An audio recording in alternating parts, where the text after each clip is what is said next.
हाजिर क्यों नहीं हुए? इलेक्शन कमीशन ने कराची की 6 यूनियन काउंसिल के प्रिजाइडिंग अफसरान के काबिल जमानत वारंट गिरफ्तारी जारी कर दी है। इलेक्शन कमीशन के मेंबर सिंध निसार दुरानी की सरबराही में 3 रुकनी बेंच ने धांधली केस की समाअत की। अदम हाजिरी पर तमाम 6 यूनियन काउंसिल्स के प्रिजाइडिंग अफसरान के वारंट जारी कर दिए गए। वारंट गिरफ्तारी UC 8 Mauripur town, UC 8 Mir Bahar town और UC 7 सुल्तानाबाद, माड़ीपुर UC 5 मच्छर कॉलोनी, शेरशाह की UC 5 और चनेसर टाउन वार्ड 1 UC 4 के प्रिजाइडिंग अफसरान के जारी किए गए। मैं हूं सैयद मुजम्मिल शाह और अब आप मुझे देख सकते हैं सिर्फ बोल न्यूज़ पर। जिंदगी एक मैदान है और PSL 8 में हर टीम को छूना आसमान है। 6 टीमों के बीच धुआंधार लड़ाई।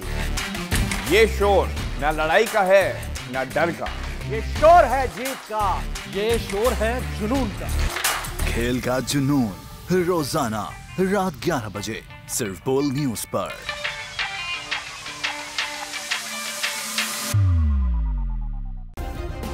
सब्सक्राइब करें और बेल दबाएं ताकि कोई खबर रह न जाए।